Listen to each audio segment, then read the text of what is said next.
Hello বন্ধুরা, welcome back to my channel. আশা করছি অনেক অনেক অনেক ভালো আছো, সুস্থ আছো। আরও একটা ব্লগ নিয়ে তোমাদের সঙ্গে হাজির হলাম। এটা ঠিক ব্লগ না, তোমাদের সঙ্গে একটু ছোট্ট একটা জিনিস শেয়ার করছি। তো পোগো এখন বিকাল, ও এখন ঘুমাচ্ছে। তো ভাবলাম যে এই ফাঁকে কাজটা সেরে ফেলি, যেটা হচ্ছে ওর পড়াশোনার জন্য অনেকটা কাজে দেবে। কারণ এই জিনিসটা ওর খুব প্রবলেম হচ্ছে। তো অনেক দিন আগে, প্রায় 3.5 বছর তো হবেই, তখন আমি কিছু পেপারস এনেছিলাম, বাট ওগুলো তখন দরকার পড়েনি বা ওই সময় কাজ করিনি বলে রেখেছিলাম।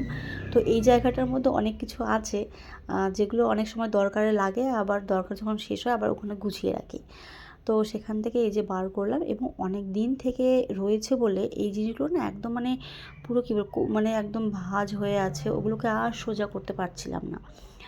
তো যাই হোক, এখানে আমি কিছু কালারফুল, মানে বাচ্চারা যেহেতু একটু কালারিং জিনিসটা পছন্দ করে, তো একটু কালারফুল জিনিসগুলো খুঁজছিলাম। তো এই যে পেয়ে গেছি একদম চকচকে কালার। তো দেখি কতটা কী করতে পারি। ব্যাপারটা হচ্ছে ওর ABCD, তারপরে স্বরেয় স্বরের যে ব্যাপারটা, সেগুলো ও খুব তাড়াতাড়ি বলতে পারছে এবং চিনতে পারছে।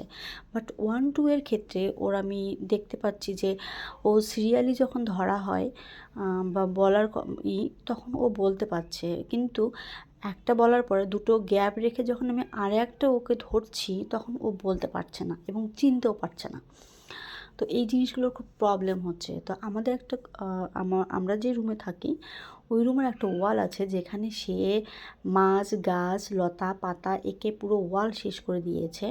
তো আমি ভাবলাম, যেহেতু ও ফাঁকা পেলেই ওই ওয়ালটার মধ্যে এত এত কিছু লিখেছে যে বলার বাহিরে, ওই ওয়াল ও বড় না হওয়া অবধি ওটা ঠিক করা সম্ভব নয়। কারণ এর আগেও আমি 2বার করে পরিষ্কার করেছিলাম, মুছেছিলাম, সাবান জল দিয়ে ধুয়েছিলাম।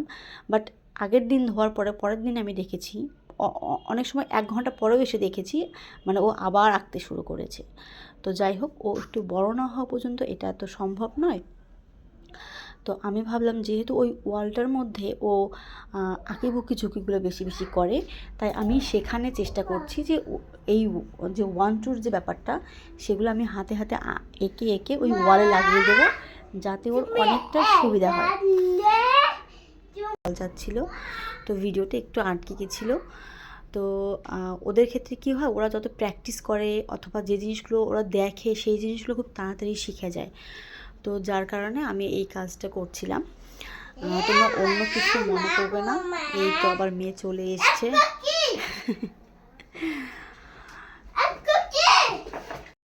আমাদের সব কাটিং শেষ।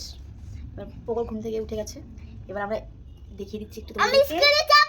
এই যে আমরা এবার এগুলোকে কি করবো মাম্মা, এগুলোকে ওয়ালে আমরা আটকে দেবো, তাই তো? এবার পোকো ওগুলোকে আটকে দেবে, আমি পোকোকে একটু হেল্প করবো, যাতে পোকোর পড়াশোনা করতে একটু কি বলে সহজ হয়। ঠিক আছে, চলো। কি হবে? কি হবে? চলো আমরা এবার একটু কি করবো, এগুলোকে ওয়ালে আমরা আটকে দেবো। তো এই যে আমরা মা মেয়ে দুজনেই এখন ওয়ালে আটকানোর কাজটা শুরু করে দিয়েছি।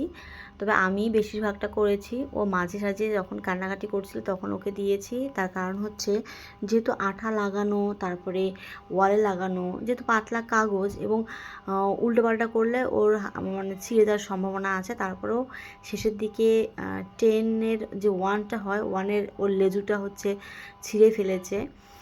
তারপর মাঝখানে কান্নাকাটি করছিল, ওর বাবা এসে দাঁড়িয়ে আছে আমাদের পিছনে। আমরা মা মেয়ে দুজনেই জিনিসগুলো ওয়ালে আটকে দিচ্ছি।